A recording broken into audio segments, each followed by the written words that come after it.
Bienvenidos una vez más a su programa de los micrófonos a la cancha. Mi nombre es Alex García. Hoy tengo un invitadazo. Ha trabajado en Univisión, Cena en Español, El Confidencial, Yahoo Deportes, incluso hasta en la UEFA, ¿eh? Pero además es cofundador y jefe de contenidos de uno de los medios que vino a revolucionar el periodismo deportivo en México. Los cuales son Juan Fútbol, Juan Béisbol, Frida Pop, con ustedes, un máster en el periodismo digital, Santiago Cordera. ¿Cómo estás, Santiago? Hombre, querido Alex, con este recibimiento y esas palabras, pues no puedo estar más orgulloso y contento de poder estar contigo y con tu audiencia. Muchas gracias por la invitación. Aquí estaremos, esperemos llenar todas esas expectativas que pudiera haber después de esta honorable presentación y biografía. Gracias. Más bien tú lo que tú has hecho, ¿eh? Yo nada más voy a poner en pantalla lo que tú has trabajado durante los años que has llevado. Lago, pero una pregunta básica que siempre es de parte de este programa es, ¿cómo nace tu gusto por los deportes? Mira, es muy interesante porque, es la típica historia de quien se quiere dedicar al deporte profesional, ¿no? Yo empecé a jugar fútbol desde muy chiquito. Durante una parte importante de mi vida, el objetivo fue ese, tratar de llegar a ser profesional, pero la verdad es que llegado a la adolescencia, había dos caminos. Uno, el seguir por el lado profesional, que implicaba dejar de lado la parte social, es decir, la parte de el desarrollo emocional, los amigos, las parejas, incluso el estudio, o irme por ese otro lado del estudio, la academia, y seguir pues, compartiendo esos momentos sociales que para mí han sido fundamentales a lo largo de mi vida. Y ya, ahí fue cuando definitivamente dije, ok, pues para mí el deporte profesional no es lo que estoy buscando. Y me fui por terminar los estudios, concluir la preparatoria, elegir ciencias de la comunicación como mi licenciatura. Y bueno, pues en la licenciatura, ciencias de la comunicación, es generalista, tienes muchas ramas, está la rama del cine, la rama de la fotografía, el radio, la tele, periodismo escrito, digital, en fin, diseño, te abren muchas ventanas. Y yo a partir del segundo semestre, después de llevar una materia que se llamaba taller de escritura, me di cuenta que, que había encontrado otra pasión, y esa pasión decidí encauzarla con mi otra pasión, que era el fútbol y el deporte. Entonces dije, si escribo bien y además sé de deportes, pues tengo que dedicarme al periodismo deportivo. Entonces terminé la licenciatura en Ciencias de la Comunicación y me fui a hacer una maestría en periodismo deportivo vinculada a la fundación del Real Madrid y el periódico AS en Madrid, España. Y ahí fue donde ya me especialicé en esta parte del periodismo deportivo.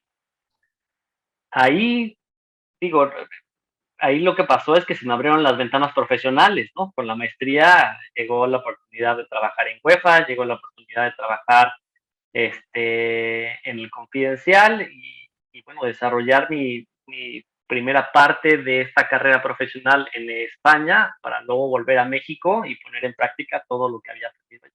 Más o menos así fue la decisión de decir, ok, aquí me voy a meter.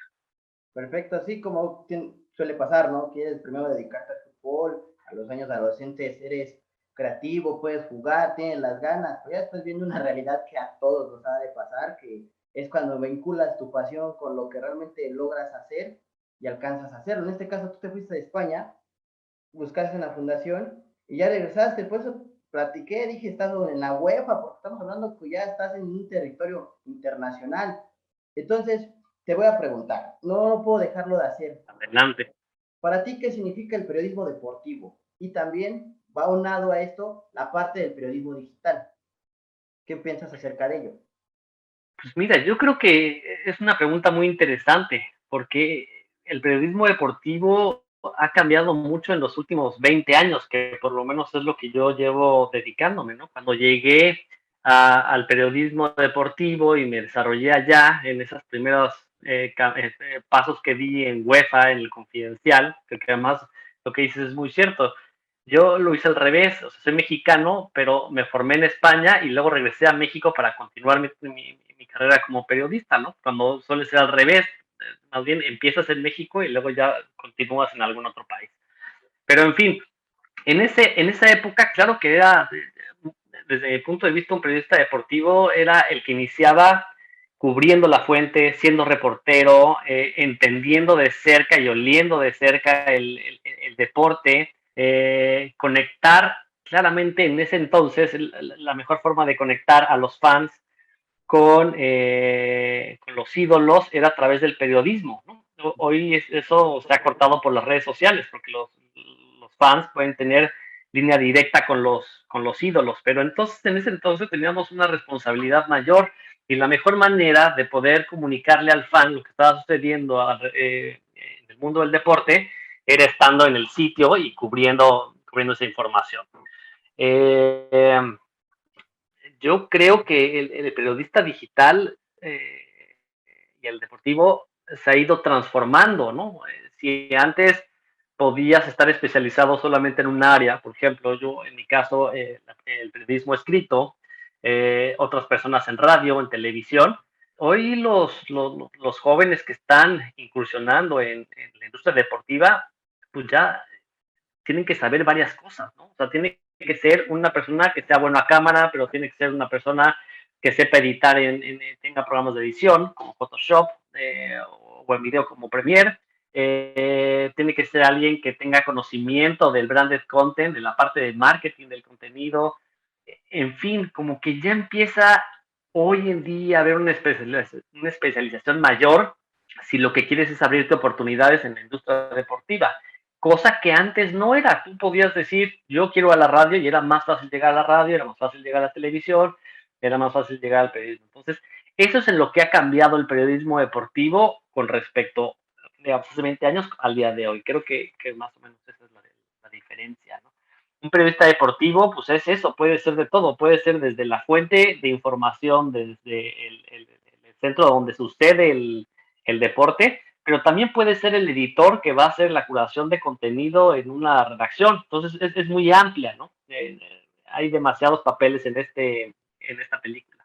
No, claro, es como lo mencionas, creo que ahorita, hoy en día tienes que ser un poco más integral, tienes que tener como que las herramientas para poder lograrlo, o sea, tienes que estar en cámara, tienes que hacer aparte un poquito de cancha, tienes que ir a los terrenos, a los campos, ir a una cancha de, no sé, en cantera, 17, cubrir sus 20, darte esa oportunidad, pero también tienes que ir a una redacción y hacer notas para que también puedas complementar esa parte. Y además ya todo esto también tienes que tener aparte de marketing, porque ya los contenidos van cambiando por completo, pero siempre es clásico preguntar para cómo es la parte del periodismo deportivo, pero vamos a entrar un poco más a la cancha, un poco más de tu territorio. Ya platiqué de que eres líder de contenido de uno de los medios que revolucionó, pero tengo que preguntar, ¿cómo nace Juan Fútbol? Es muy interesante. Juan Fútbol nace cuando actualmente mis socios habían fundado Medio Tiempo, allá por inicios del 2000. Lo habían crecido, lo habían convertido en el medio referente de México, lo vendieron a una compañía, Time Warner, y por eso firmaron un contrato, bueno, formaron, se llama un no-compete, es decir, no pueden crear una propiedad que compita en el área de deportes digital en México por un tiempo. Y hasta que ellos, digamos, estuvieron alrededor de otras cosas, otros negocios, y de repente en 2014, previo al Mundial, decidieron volver, una vez que ya finalizaba digamos, reglamento de no competencia, y deciden apostar por hacer un nuevo medio digital masivo, porque no veían algo en la industria. Y es cuando se acercan a mí, entre otras personas, otros socios, para decirnos, oigan, ustedes son los que están aquí en la actualidad del mundo digital y queremos que nos ayuden, nos asociemos y creamos un nuevo proyecto. Y entonces empezamos a trabajar en la construcción de una nueva marca de storytelling, eh, que en ese entonces estaba muy de la línea con lo que estaba haciendo Facebook, que Facebook allá por 2014 había conectado a gran parte del mundo y lo que nos ofrecía es el consumir la mayor cantidad de contenidos posibles en el menor tiempo posible. Y nosotros vimos una gran oportunidad ahí, porque dijimos, a ver, ya hay un medio tiempo, no vamos a crear un nuevo medio tiempo. Ya hay un récord, no vamos a construir un nuevo récord. Ya existen un ESPN o Fox. Entonces, la idea no es replicar un modelo que ya existe, sino a partir de las nuevas formas de consumo, que en ese entonces se veía que ya era muy visual, cómo podemos nosotros construir un nuevo medio masivo de comunicación en México.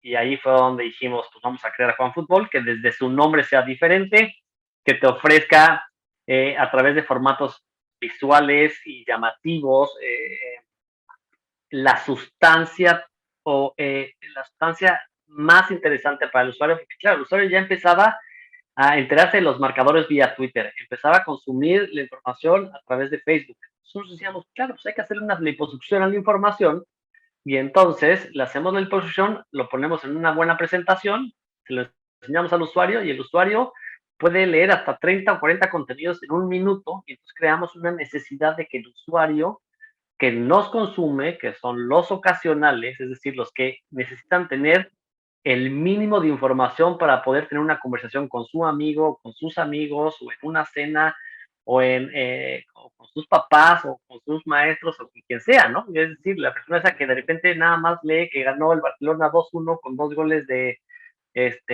Jong, y entonces llega a la cena con sus amigos que son especialistas y empiezan a hablar del Barcelona, tal, y dice, sí, pero hoy ganó el Barça 2-1 en la Champions, y ya pareciera que saben de fútbol. Entonces, a ese público nos estábamos dirigiendo y así fue como previo al Mundial de 2014, en mayo 29, sacamos Juan Fútbol, y bueno, pues a partir de ahí, hasta a los 3 meses nos dimos cuenta que éramos claramente una marca muy potente, habíamos crecido muchísimo, ya teníamos más de 1 millón de seguidores en plataformas sociales y bueno, pues a la fecha nos convertimos en lo que nos convertimos y hemos diversificado. Claro, ese sí, pero a ver, qué les llevó también? Ya dijiste el ocasional, que lo mínimo de información para eso, pero para eso les llevó a querer cambiar la forma de comunicar el deporte. Eso fue como que lo que aprovechaban en ese momento para realmente dar un diferenciador como al resto, decir, ya no quiero ser Fox Sports, ESPN, Record, esto, medio tiempo, quiero darle lo que necesita platicar. Para eso fue la parte revolucionaria que han tenido ustedes. Eso pueden decir que también sella el sello de Juan en general. Es muy buena pregunta. Yo creo que no nada más es el sello, sino es más bien la estrategia que seguimos, porque fue decir, a ver, si la gente está empezando a ser más visual, nosotros tenemos que ser más visuales. Tenemos que utilizar los formatos digitales que existen hoy en día para contar historias y contar las mejores historias futboleras. Entonces, bajo esa premisa, ¿qué hicimos? A diferencia de otros medios, lo que hicimos es que teníamos el mismo número de periodistas o de lo que llamamos nosotros storytellers, que cuentan historias, y que el mismo número de diseñadores. Entonces, era tan importante la información que dábamos como cómo la empaquetábamos y la presentábamos. Es como, ¿no? Es como muchas veces tú vas a una librería y compras hasta un libro nada más porque te gusta la portada, ¿no? Y en una revista o ves una película, lo mismo porque te gusta cómo es el póster. Pues lo mismo acá. Y luego había otra cosa que era interesante. Nosotros no contábamos con los recursos que contaban los grandes medios de comunicación, como eran reporteros, ¿no? En los que iban a los entrenamientos, iban a los partidos. Nosotros tratábamos de ser un fan más. Por eso Juan Fútbol era un personaje, era un influencer que iba a hablar allá. Entonces, ¿qué hacíamos? Que si la gente ya estaba consumiendo y se estaba informando a través de redes sociales, nosotros teníamos que hacer lo mismo, informar desde redes sociales de la mejor manera posible y no gastar recursos o invertir recursos en generar el contenido desde los lugares en sitio, porque eso ya lo estaban haciendo los demás. Entonces era atender una necesidad en la que nosotros no queríamos entrar, porque no íbamos a entrar a competir contra ellos y no íbamos a entrar en contracorriente. Entonces, lo que hacíamos nosotros era contar ideas, contar historias a través de formatos digitales y visuales que en ese momento ya se estaban consumiendo a través de las plataformas sociales. Creo que ese es el gran diferenciador y que después, claramente, pues para construir esta marca y este personaje llamado Juan Fútbol, pues teníamos que hacer más cosas, ¿no? Teníamos que sacar a la marca al terreno y entonces, digamos, de lo virtual llevarlo a lo presencial y de repente, pues estar digamos, competir, hacer una caricatura y aparecer en televisión y aparecer en Cartoon Network para Latinoamérica, y teníamos que crear nuestro libro para poder estar en las librerías y que la gente viera la marca de manera física, teníamos que hacer nuestras donas con Krispy Kreme del Mundial y entonces decirle al mundo que también nos podían comer, o sea, en fin, era como estamos creando una marca más que un medio de comunicación. Y esa es la gran diferencia con respecto a los demás medios, ¿no? Que nosotros ni siquiera nos consideramos en la categoría de medios de comunicación, sino estamos más bien en la parte, hoy transformándonos más hacia una agencia de contenidos que hace incluso hasta las marcas de medios. Ah, ok, perfecto. De hecho, ahora que haces ese recuento de dónde han participado, yo me acuerdo mucho de la parte en el FIFA. Ahí estaban, ahí se mostraban. O sea, podrías jugar con tu amigo en tu casa, en los torneos, haber jugado la Liga MX, irte a la parte de la Liga de España, la Liga de jugar la Champions, y entonces aparecía Juan Fútbol en ese momento, ¿no? Era Juan Fútbol, aparecías, ahí estabas. Entonces, como que dices, es más cierto, ¿no? Has creado más una marca, una agencia de contenido, un propio medio, que realmente no buscan esa parte porque ellos quieren, el periodismo es dato duro, ya está ahí. O sea, de ahí no va a cambiar algo más porque el periodismo se trata de eso, dar un dato duro y nada más. O sea, pero aquí la gran diferencia que yo he notado, hubo un tiempo que ustedes estuvieron manejando mucho fanáticos de las Chivas, fanáticos del América, fanático de los Pumas, o sea, ya como que era un nicho más específico hacia acerca de cómo van a entablar el deporte, ¿no? Yo he visto mucho de repente en la página que de repente hacen del 1 al 10 la tabla y ponen en la cima, ¿no? Y al segundo, ¿cómo llegué aquí? Si es el Cruz Azul o viceversa. De hecho, yo creo que muchos que hemos dedicado a la parte más digital, hemos tenido que observar o ver Juan Fútbol. Eso es una parte fundamental hoy en día para poder crear hasta una historia, como la forma en la que lo platican. Posteriormente, yo he visto en esa evolución que ha tenido la marca, que has llegado también a tener otro, pero ya hablando de fútbol de femenil, como es el contenido de Frida Pop. ¿Cómo nace también esa idea de generar ese medio o marca o así para la parte que casi no se ha trabajado hoy a nivel nacional y que muy pocas personas o muy pocos medios hablan de ello? No, sin duda. Bueno, en el caso de Frida, surge por ahí del 2016, antes de que incluso tuviéramos Liga MX femenil. Sabíamos que teníamos que atender esa comunidad y esa audiencia, ese target, el género femenil, y no sabíamos en realidad qué tan fácil iba a ser, porque claramente como no teníamos una liga profesional en México, pues la información iba a ser difícil de conseguir. Y además eran otros tiempos, pareciera que no ha pasado mucho de 2016 acá, pero la manera en la que comunicábamos el fútbol con las mujeres era muy distinto, ¿no? Era mucho más machista, era como que vamos a atender vamos a atender esa comunidad a partir de su relación al fútbol con su papá o con su novio o con su hermano o con tal, cosa que radicalmente fue cambiando con el paso del tiempo, afortunadamente, y entonces, pues nosotros habíamos ya construido una comunidad sólida, cuando de repente dicen vamos a lanzar una liga de fútbol profesional femenil, pues nosotros ya estamos arriba con esa comunidad, nos beneficia que haya esa liga, generamos más contenido y ahí por más o menos finales 2018, principios 2019, se acerca una marca y nos dice, oigan, vamos a apostar bien fuerte por el fútbol femenil y ustedes son clave en este proyecto. Entonces, cuéntenos qué onda, qué traen con Frida. Y ahí afortunadamente ya estábamos nosotros pensando en cómo íbamos a revolucionar el storytelling en Frida y cuál iba a ser el nuevo enfoque. No nada más queríamos que fuera una comunidad, sino que fuera una plataforma que comunicara, que amplificara, pero que también generara complicidad alrededor de las mujeres y que se sintieran como en una plataforma que genera un movimiento, que va más allá del deporte, que no nada más además era a través del fútbol, sino que era a través de todos los deportes y a través de todas las mujeres que estaban cambiando esta forma de consumir. Y entonces de repente viene el Mundial femenil y ahí es donde nosotros, junto con una marca, empezamos a avanzar bastante. Luego ya siempre hemos trabajado con diferentes, pero cambió todo, ¿no? Hoy si te fijas en los mensajes que mandamos, pues ya hay temas de género, tenemos un compromiso que va más allá del deporte, no nada más hablamos de fútbol, hablamos de todas las mujeres que están teniendo éxito, eh, es sin duda la comunidad más sólida que hay en México y Latinoamérica, es la más grande de todas.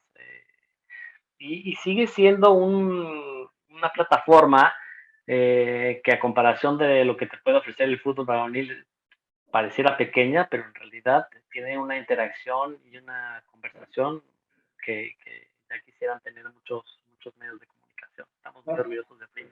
claro que sí, desde luego, pues esto, al fin y al cabo, tienes ya el concepto, ¿no? Ya tienes la idea, lo vas generando al tema en lo que vas a enfocarnos, ¿no? Aparte, quedando, ¿no? El día de hoy, el tema de género, el tema de inclusión está muy fuerte a nivel mundial, entonces tienes que hablar de ello. Pero ya retomando esa parte, ya finalizando, llega el última joya de la corona, la novena entrada, Juan Béisbol. ¿Cómo es apenas esa parte de decir vamos a hablar del deporte de la pelota caliente de la forma que lo explicaron? O sea, replicaron la parte de fútbol a la parte de béisbol básico y es algo completamente revolucionario. Quieran o no aceptarlo otro tipo de personas. Porque voy para allá, Hombre, voy para allá. no, muchas gracias. La verdad es que Juan Béisbol nace con los mejores aprendizajes también de Juan Fútbol y de Frida Pop, ¿no? Es decir, en cada una de estas plataformas que hemos ido creando, hemos ido aplicando lo que hemos aprendido a lo largo de este camino. Por ejemplo, Juan Béisbol surge también afortunadamente antes de que llegara nuestro presidente al poder y decidiera que el béisbol iba a ser el deporte nacional. Entonces, cuando llega el impulso hacia el béisbol empieza a ser cada vez mayor y eso nos ayuda a nosotros porque ya estábamos arriba cuando se considera que el béisbol va a ser el nuevo deporte nacional. Eso es lo primero. Y luego lo segundo es que, como bien dices, ¿no? A partir de que entendemos que Juan Fútbol lo que tenía que hacer era hablarle a un público ocasional y explicarle el fútbol de otra manera, aprovechando las nuevas formas de consumo en las plataformas sociales, lo mismo tenía que hacer Juan Béisbol, pero además aprendiendo una cosa importantísima, que no iba a apostar por el volumen de contenido, sino que iba a apostar por una fórmula en la que tuviera generada mucha más conversación e interacción y que también tuviera un alcance, pero que no se metiera tampoco en esta parte de tener que publicar 40 o 50 contenidos como lo había hecho en sus inicios Juan Fútbol, que ese fue un gran error. Bueno, no un gran error, así lo hicimos más bien, esa fue la naturaleza y ese era el momento, pero Juan Béisbol encontró todavía mejor esa manera de comunicarlo. Nadie se había metido con un deporte tan inteligente como es el béisbol, tan complejo como es el béisbol, porque hay, tú bien sabes, infinidad de reglas, a contarlo de una manera tan fácil y tan digerible como lo estamos haciendo ahí, ¿no? Entonces, bueno, pues es también una plataforma que ha encontrado esa comunidad beisbolera que está dispuesta a consumir el béisbol de una manera distinta y nos sentimos sumamente orgullosos. No, pues como no, de hecho, le mando un saludo a una de colaboradores, mi amiga Liliana Pérez, el año pasado estuvo aquí en los micrófonos de las canchas, fue una mi madrina literalmente, y aparte ya le Ah, pregunté de la maestra, la maestra de Recobando Villamilones, ¿no? Es una, como un personaje que se crea directamente de la página de Fan Baseball, pero vamos a tocar, ya voy a entrar un poquito a tu terreno de las plataformas, de las redes sociales. ¿Cuál es la mejor en la parte de monetización? Y por ende, ¿cuál dirías que es la mejor invertir para generar mejores alcances? de las plataformas que están hoy en día, ¿te refieres a Facebook, Twitter, Instagram, TikTok? Claro, todas ellas. ¿Cuál es la que mejor ahorita, hoy en día, te puede convenir más en invertir? O a tu criterio, ¿cuál ha sido la que mejor te ha desapoyado a ustedes, no? Obviamente. No, claro, mira, es muy interesante. ¿Qué ha sucedido?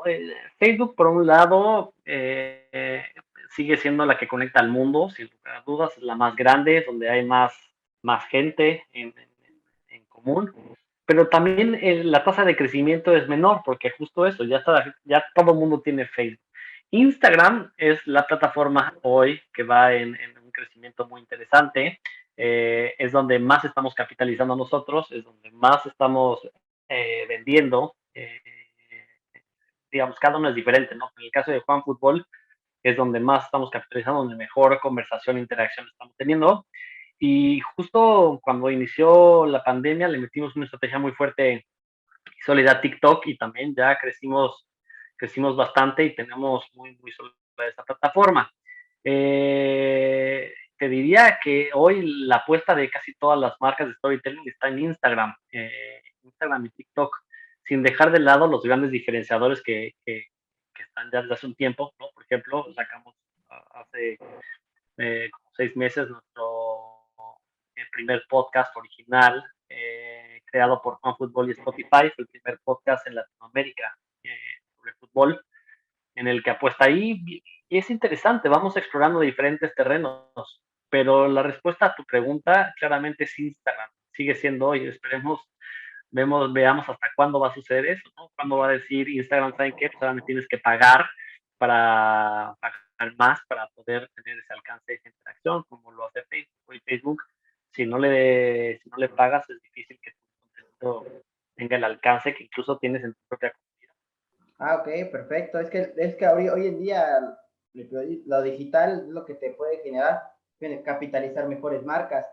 Yo quiero tomar algo que te dije hace un momentito. ¿Qué opina de los haters? ¿Crees que sea un mal necesario en esta industria? Sí, a ver, pues mira, yo creo que para tener haters, primero tienes que tener fans. Si no existe el fan, no existe el hater, ¿no? Se necesitan mutuamente. Eso pasa en todos. Hoy estamos polarizados y estas comunidades pues surgen a partir del odio o del amor. Estoy seguro que si no fuéramos tan grandes no tendríamos una comunidad hater tan importante también. Ahora, pues siendo nativos sociales, pues es más fácil criticar, es más fácil ser hater, es más fácil dar tu opinión y hay comunidades muy específicas. En Juan Fútbol claramente tenemos esa parte. No diría que es un mal necesario, sino creo que es la naturaleza propia de los ecosistemas digitales. Si a mí me preguntas, pues preferiría que no hubiera ese hate que hay ahí, porque además muchas veces ni siquiera está bien argumentado, bien justificado, ¿no? Te puedo poner un ejemplo muy interesante. Tengo otra plataforma que se llama Dragoncito, que está enfocada en la comida, y ahí no hay hate. O sea, la gente habla de la comida y de la bondad de la comida y de la alimentación, y difícilmente vas a encontrar un comentario negativo, o un comentario mentando una madre, o un comentario diciendo tu marca apesta o es una mierda. No sucede, ¿no? Por la naturaleza misma. Pero ¿qué pasa en el deporte?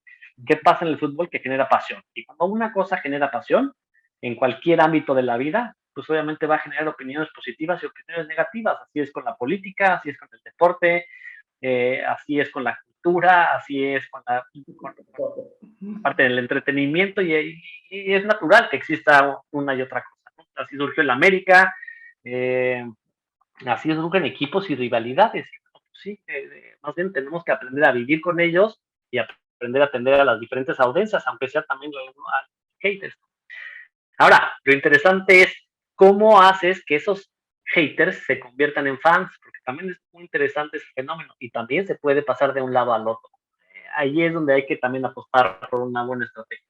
Ok, perfecto. Como dices, la naturaleza misma es, si quieres hablarlo de una forma coloquial, es criticar. Si estás bien, te critican. Estás mal, te critican. O sea, de la América nacen las Chivas, Pumas, Cruz Azul, como Madrid con el Barcelona, el Inter y el Milán. Hablando de, por decir de fútbol, porque me puedo meter con los Dodgers contra los Yankees, Boston contra Yankees, yo me voy por deportes, ¿no? O sea, todo te va a generar vaqueros contra Washington, vaqueros contra Pittsburgh, o sea, todo en ese sentido, ¿no? como dices, la naturaleza Y misma. además somos nosotros los que generamos esa conversación. Nosotros estamos provocando que se den esa conversación. El Abro Debate es un formato que está hecho para generar esa conversación y que la gente opine una cosa o la otra. Hoy, si te fijas, todos los medios de comunicación apuestan por esa parte, ¿no? Incluso en la televisión se ve más marcado todavía, las mesas de debate que incluso ya nos dan flojera, pero que todo el tiempo ves al bueno y al malo. Claro. Esto es lo que hemos creado. Cuando tú me preguntabas qué opinaba yo del periodismo deportivo, el periodismo deportivo surge y nace para crear ídolos y villanos. Si me preguntas cuál es la definición, era esa, era el periodismo deportivo tiene que crear ídolos y villanos y ser el canal de comunicación entre los fans y los deportistas. Eso era cuando a sus inicios y luego un tiempo. ¿En qué momento se convirtió en algo tan serio cuando tuvo una repercusión económica en la industria y en los países tan importante y entonces perdió esa, digamos, esa naturaleza blanca de discutir y que sea una conversación de sí, tal, este es malo y este es bueno, y lo lleváramos a una parte tan seria de amenazas, ¿no? Por ejemplo, de violencia ya en los estadios, en fin, ha cambiado Como, mucho. como todo. Por último, y para cerrar el programa, porque hemos tenido una charla que me deja picado, pero quiero, esto te lo quiero preguntar, es, ¿qué le dirías a los jóvenes que quieran trabajar en cualquiera de tus plataformas digitales? Pues yo lo que les diría es que primero en nuestra empresa lo que nos gusta de las personas que llegan con nosotros es que tengan pasión. Creo que la pasión por el deporte es muy importante y si tienen pasión, lo demás puede ser más sencillo. La segunda es, tienen que ser completos, cada vez más completos, porque los perfiles que llega de la gente, si bien no nos gusta fichar por currículum, eh, ni le ponemos tanta atención a esa parte, antes más, porque antes, pues para poder hacer un filtro, decías, bueno, pues este currículum lo llevo lo cito a una entrevista, veo la entrevista y veo cómo se desenvuelve y cómo se desarrolla. Ahora ya es más difícil, es virtual, entonces el currículum sí tiene ahí un poco más de importancia, pero diría hoy, a diferencia de hace 4 años, pues llegaba un diseñador gráfico y decía, no, ¿qué sabes? No, yo sé editar. Ah, ok. Hoy llega un diseñador y no es diseñador, es ilustrador, es animador. Entonces, ¿No? que haya tanta competencia en el mercado hace que cada vez tienen que ser más especializados porque hay demasiada competencia y profesionalización y pocos espacios. Pero yo diría que la clave es primero ser apasionado, tiene que gustar, tienes que saber comunicar en redes sociales, tienes que ser un buen storyteller, tienes que contar buenas historias y tener pasión. Creo que esas dos partes son medulares. Lo demás lo podemos ir desarrollando y aprendiendo sobre la marcha. Ah, perfecto. Es que igual, como te mencionaba en principio, esto es como una guía para la gente que se quiere dedicar a esto y por eso tengo invitados de primer nivel como hoy te tuve a ti el día de hoy, para que ellos también concepan más o menos cómo le pueden hacer, porque no se trata solamente de más o menos saber, sino de quererlo hacerlo y la pasión yo creo que es la clave de cualquier cosa, no solamente en el deporte, sino realmente en la vida. Te agradezco mucho que hayas tomado esta llamada, videollamada para hacer esta entrevista, Santiago. La verdad es que Juan han revolucionado en cualquier nivel la forma de contar historias, la forma de darte un resultado, la forma de que inclusive ha aparecido en muchos lugares ya en estos últimos 7 años, estoy hablando del 2014 al 2021, todo lo que ha sucedido. Te agradezco enormemente que hayas tomado esta entrevista y en verdad te mando un fuerte abrazo y los mejores deseos, lo que resta este 2021 y el siguiente año, que sigan creciendo de mejor manera. Muchísimas gracias, Santiago. Muchísimas, muchísimas gracias a ti, Alex. Ha sido un placer platicar contigo. Ya sabes que es tu casa y cuando requieras algo, cuenta con nosotros. Encantados de poder platicar de la industria, platicar de nuestras plataformas, de lo que hacemos en el día a día y de lo que nos apasiona. Sin duda, estamos muy agradecidos y te deseamos la misma suerte para ti en el 2021 y lo que viene adelante. Muchísimas gracias. Cuídense mucho y vean mucho deporte. Yo soy Alex García. Adiós.